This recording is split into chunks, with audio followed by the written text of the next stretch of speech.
Okay, I picked up this Apple TV 4K, and this is a certain model. I got this from Costco. The model number is right there, and I think it's 169. So we're going to cut the cord on DirecTV, and this is what we're going to use in one of our bedrooms that doesn't have the capability to use YouTube TV that our other smart TVs do. And so I'm going to try it out, open it up, and see what's inside. Okay, so here's the unit inside, wrapped nicely with the remote control. Pull that out.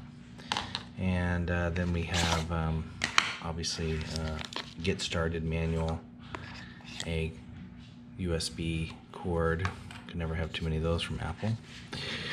And I think this is like, yeah, the other power cord here. And let's see if there's anything else hidden in here. No, it doesn't look like it. So that's what we need to do, is we'll need to plug in the power cord and hook it up, following the get started manual there. I'm trying to find little spaces on here. And then we'll plug in HDMI as well, and get it hooked up to our TV and show you the menu and get started on things. I'm going to try to peel it off while I still have the camera going here. Opens it up, and hidden, there we go. That's where I couldn't see it. Pull off this little piece of tape here, and everything's revealed. So here's our LAN connector, HDMI, and our power cable. So this is the 32 gig 4K, not the 64, but this is all we need. This is for our bedroom TV, so we'll go ahead and hook that up and get things going here in just a second. Okay, first set's up, and you grab your remote, and we're going to go to you can actually slide the little pad here. So this is how you move things. Slide the little pad, and I'm guessing you tap down to select it. No, let's see here. I'm not sure, so we're just going to do this.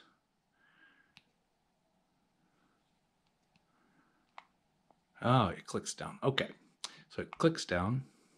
I'm just doing this without reading the manual as a typical male. Clicks down.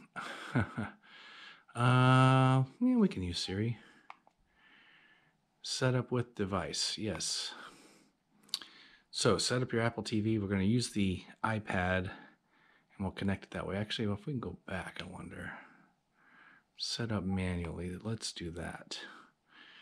So it's going to connect to our Wi-Fi. Searching for our Wi-Fi, and we'll find it and connect to it, and I'll come right back.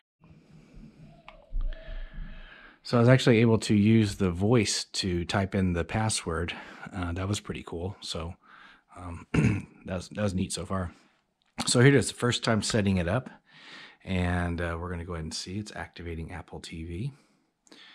But yeah, so far I'm liking this little, you know, kind of go around. So we're going to go ahead and enter this, and then we'll come right back.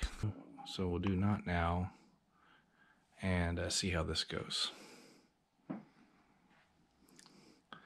This is in our master bedroom. Select that. We'll go ahead and enable location. Let's see here. Sure, why not? And I don't really want to, I'll do this later, set this up. I'm assuming you can't use it unless you agree. So we'll agree to that. We do have HDR on this television, I believe. So we're going to try it out. We're using our 4K cables, HDMI cables, so we'll see. We'll see how this looks. I'll have to adjust the setting later if I don't like it. So yeah, here we go. Now we're moving along. Here's the App Store. We'll see what we have here. All right, looks like we can play games. So up on top there, apps. I'm gonna go into that. So we're gonna sign into our Disney Plus account and all the others, and come back and take a look at all those. Let's just go to YouTube real quick. Oh, it looks like we need to download it. So we're downloading YouTube. So we're gonna go through these, download the apps I want, and come back. One thing I noticed is that when I was starting to set up my apps, I'm downloading Prime, this came up on my iPhone, and so you're able to actually use just like your remote there this way, and it helps type in with the keyboard, makes it easier to do that. So one little piece of information. So we'll tap it. We're going to open that Prime. See, so I was able to use my phone to open that up. Pretty cool.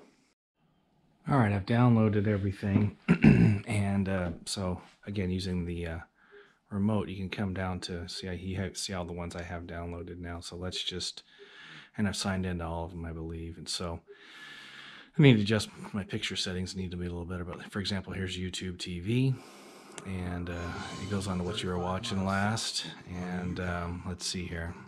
The ice road is set overnight. This is on freeform. Watch now.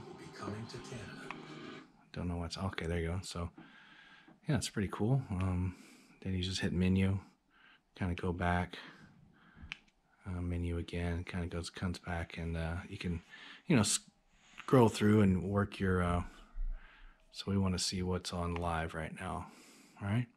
So we can go through our channel listings and local channels, and access them that way. But let's go back and do some other apps.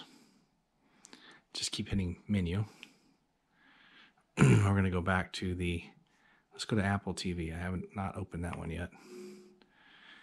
And, so we can start watching. So just, not now. I don't want to sign up just yet. But anyway, this is really meant more for us to cut the cable again and use the apps that we want. And the ones that we're paying monthly for, which almost adds up to the same thing. But I think you just have more control, and as long as you have a good internet connection, you can do a lot of things. So there you have it. This does also do the volume, if you can see from my LG TV that I've already done a review on. And this is a very good voice control. I was really surprised with that. You can go back and forth with these things once you've started a movie, go forward, pause it, things like that. So there you go. That's a pretty neat remote. Very intuitive. You can work it through your phone again. You'll get prompts on your phone to help you do that remote. And so that's a pretty cool thing too. All right, if you have any questions, please ask them in the comments below. And as always, subscribe for more videos. Thanks a lot.